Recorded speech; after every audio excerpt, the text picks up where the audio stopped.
जने बहुत सारी मात्रा में ऐसे होंगे कि जो भगवान का भजन भी मतलब मंदिर भी जाएंगे और तामसिक भोजन का भी आहार करेंगे बिल्कुल महाराज जी। नहीं, बिल्कुल इसे मतलब कुछ मंगलवार को हनुमान जी के जाएंगे, मतलब इसे कुछ नहीं होने वाला। सबसे पहली बात है हमारे आहार शुद्धि, मन शुद्धि। देहाती भाषा में कहते हैं जैसा खाओ अन्न वैसा बने मन। देखो, अगर हम शास्त्र की आज्ञा का पालन नहीं करेंगे और मनमानी आचरण करेंगे तो नरक जाओगे। पहले आहार शुद्धि, मन शुद्धि। अगर जैसा खाओ अन्न वैसा बने मन। किसी भी प्राणी को दुख देना, हनुमान चालीसा का भी पाठ करते हैं। ये अपनी वासनाओं की, अपनी जिह्वा को थोड़ा रोको यार। शराब पीते हो, मांस खाते हो, अंडा खाते हो, इस तरह के व्यवहार करते हो और हनुमान जी और शंकर ये ऐसे प्रसन्न हो जाएंगे, ऐसे काम बन जाएगा? कुछ नहीं बन जाएगा। अवश्य में भोक्तव्यम कृतम कर्म शुभाशुभम। जो तुम कर्म करोगे तुम्हें भोगना पड़ेगा। चाहे मुर्गा हो चाहे बकरा हो, सब जीव अपने प्राण बचाना चाहते हैं। सब जीव, तुम उनको काट कर खाओगे वो भोगना पड़ेगा। राम जी के रूप में भगवान ने यदि बाली के चरण में बाण मारा तो भगवान श्री कृष्ण के चरण में व्याध के रूप में उसने बाण मारा। देखो ना, लीला देखो। भगवान ने अंतिम अपनी लीला जो श्री कृष्ण लीला है वो यहां संपन्न की कि भगवान के चरण में व्याध जो है बाण मार रहा है। अब आप विचार करो, जब वो सरकार समर्थ होते हुए भी अपने लीला का लीला दर्शन कराते हैं। श्रवण कुमार के वध का संयोग बन गया दशरथ जी के हाथ से, शब्द वेदी बाण मार दिया। तो देखो उनका जो कर्म था वो तड़प तड़प के अपने पुत्र भगवान राम के वियोग में प्राण त्यागना पड़ा कि नहीं पड़ा? भगवान उसको मिटा सकते थे लेकिन भगवान नहीं मिटाते। अवश्य में वो भोक्तव्यम गीता जी में कहा है। इसलिए हमारी प्रार्थना है कि तमोगुणी भोजन का त्याग करो, सात्विक भोजन और संयम से रहोगे तो तुम में जो बल आएगा वो एक महान पवित्र बल होगा।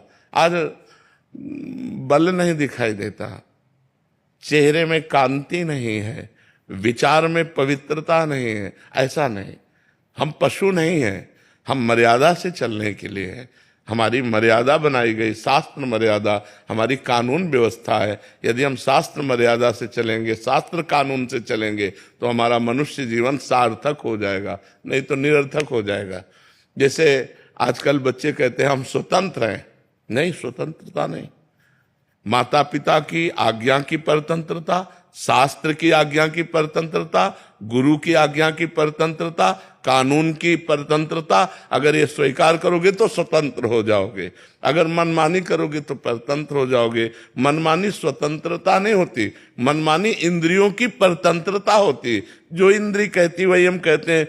आप अपने को स्वतंत्र समझते हैं, इंद्रियों के गुलाम, मन के गुलाम, तो स्वतंत्रता कहाँ है? स्वतंत्रता तब होगी जब हमारी बात पुनः समझ ले, शास्त्र आज्ञा के अधीन चलोगे, गुरु के अधीन चलोगे, संतों की वाणी के अधीन चलोगे।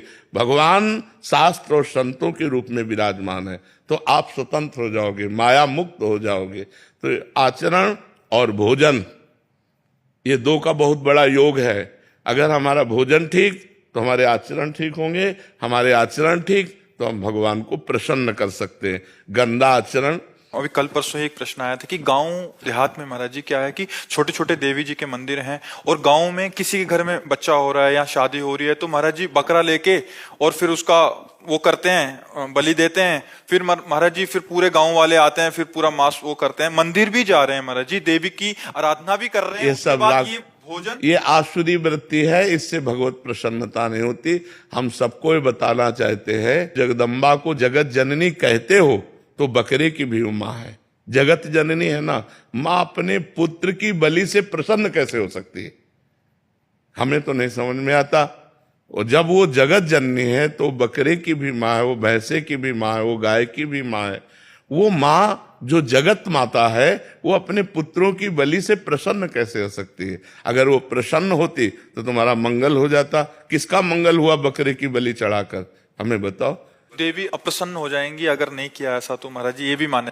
अरे अगर वो अपने स्वरूप में आ जाए तो सबको चाट जाए उनको। वो तो महाकाली है, महाकाल स्वरूप भी है, तो वो दुष्टों का संहार करने के लिए रूप माता जी ने धारण किया, वो दुष्टों का खून पिया, जो संसार के पवित्र जीवन जीने वालों के लिए वो मृत्यु काल रूप थे, जैसे महिषासुर, शुम्भ निशुम्भ, रक्त बीज, माता जी ने इनका संहार किया। इन बकरी बकरों का थोड़ी संहार करने से माता जी प्रसन्न हो जाती है, ये तो मूर्खता है, कोरी मूर्खता है, कभी माता जी प्रसन्न नहीं होती। हमें लगता है कभी ऐसे कार्य नहीं करने चाहिए और ये सोचो कि माँ प्रसन्न हो जाएंगी, मुझे ऐसा नहीं लगता। माँ ऐसे नहीं, कुपुत्रो जायते क्वचिदप कुमाता न भवति। माता जी तो तब प्रसन्न होंगी जब सब पर दया करने लगो, सबको सुख पहुंचाओ, नाम जप करो, अच्छे आचरण करो, तो जगदम्बा प्रसन्न हो जाएगी। अगर फिर से उनको प्रसन्न करना है महाराज जी, और ये प्रथा चली है, और जैसे किसी के घर में पुत्र देखो हुआ, शास्त्र में विधान है, नारियल की बलि, नींबू की बलि, इनकी बलि सात्विक बलि दे।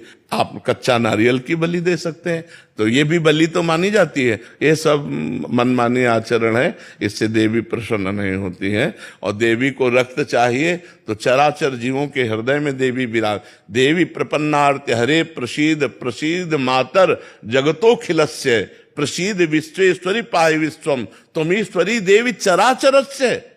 त्वमीश्वरी देवी चराचर से, वो चर अचर की ईश्वरी है, उनको किसी के खून की जरूरत है, माँ को किसी की खून की जरूरत है?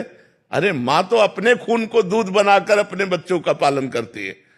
माँ शब्द कितना महान है, वो अपने शरीर के रक्त को दुग्ध में परिवर्तित करके अपने बेटे का पालन करती है, वो दूसरों का रक्तपान कैसे कर सकती है? ये दुष्टों के रक्तपान किए माता जी ने, जो समाज के लिए कलंक थे, जो समाज का द्रोह करके समाज को नष्ट करने में लगे थे, ऐसे राक्षसों को माता जी ने मारा है। शुम्भ निशुम्भ, रक्त बीज, महिषासुर। ऐसे नहीं है कि गलत सिद्धांत से न चले, नहीं तो नरक की प्राप्ति होगी। महाराज जी, आज जैसे आप कहते हैं कि भजन मार्ग, अभी तामसिक भोजन भी हो रहा है महाराज जी, फिर हम वही बात कर रहे हैं, और उसके साथ भक्ति भी। भक्ति का उद्देश्य है कि प्रभु का अगर हम पास जाएंगे या सोमवार को या मंगलवार को हम प्रभु के आगे हमारी आराधना कामनाओं करेंगे, की पूर्ति महाराज जी, अगर उद्देश्य भगवत प्राप्ति हो, फिर तो महाराज जी उस उद्देश्य ही पता नहीं है। हाँ, लेकिन हम कह रहे हैं कि अगर हमें कामना की भी पूर्ति चाहिए तो हमको गलत आचरण छोड़ने पड़ेंगे, क्योंकि हम जो कामना की पूर्ति चाहते हैं उसमें पाप आचरण बाधा पहुंचाएंगे। पाप का फल दुख है, पाप का फल विपत्ति है, पाप का फल संकट है। यदि आप मुर्गा मुर्गी खाते हो तो पाप कर रहे हो, और वो पाप आपकी कामनाओं को पूर्ण नहीं होने देगा। चाहे हनुमान जी के पास जाओ, चाहे राम जी के पास जाओ, जहां भी जाओगे जीवों की हिंसा करते हो, जीवों को दुख देते हो, गंदा आचरण करते हो, गंदा भोजन पाते हो, तो भगवान प्रसन्न नहीं होने वाले। और आप किसी मंदिर न जाओ, घर में पवित्र आचरण करो, पवित्र भोजन पाओ और नाम जप करो, तुम्हारे घर में भगवान आ जाएंगे। कहो सो कहां जहां प्रभु नाही, हरि व्यापक सर्वत्र समाना, प्रेम ते प्रगट होए मैं जाना। तो प्रेम कहां से आ जाएगा जब अपराध करोगे? इसलिए सब जो कामना भी पूर्ति चाहते हैं तो उनको चाहिए कि गंदा भोजन और गंदे आचरणों का त्याग करें, तो उनकी कामना जल्दी पूर्ण हो जाएगी, निश्चित पूर्ण हो जाएगी। समझते हैं कि मतलब मुर्गा और मछली का हिंसा करने से ये जीव हिंसा के अंतर्गत नहीं आता। क्यों नहीं आता? तुम्हारी अंगुली काटे तुम्हें कैसा लगेगा? दर्द नहीं लगेगा? उन जीवों को देखो, एक चींटी के भी पीछे अंगुली लगा के देखो, ऐसे वो भाग रही अपने प्राण रक्षा के लिए। क्या उनमें जीव नहीं है? क्या मुर्गा अपना प्राण बचाना नहीं चाहता? क्या पशु पक्षी प्राण बचाना नहीं चाहते? और जिनको ये है कि अगर हम खाएंगे नहीं तो सृष्टि बढ़ जाएगी, तो तुम अपने बैलेंस की चिंता करो। तुम्हारा बैलेंस जब परमात्मा बनाएगा तो तुम्हारे होश उड़ जाएंगे। वो परमात्मा का 3 कार्य है: सृष्टि रचना, सृष्टि पालन करना और सृष्टि का संहार करना। वो भी अपने आप में लय कर लेता है। वो प्रलयंकारी परमात्मा है, वो काल का भी काल है, वो महाकाल है। वो जिस समय जैसा चाहता है वैसा अपना बैलेंस बनाता रहता है। सृष्टि का बैलेंस बनाना उसका कार्य है, हमारा कार्य नहीं है। हमारा कार्य है उसकी आज्ञा के अनुसार चलना। हम मनुष्य, हम राक्षस नहीं है। तो हमें सबसे प्रार्थना है कि मांस, मदिरा, अंडा, पराई स्त्री से व्यभिचार, इनका त्याग करो तो तुम्हारा जीवन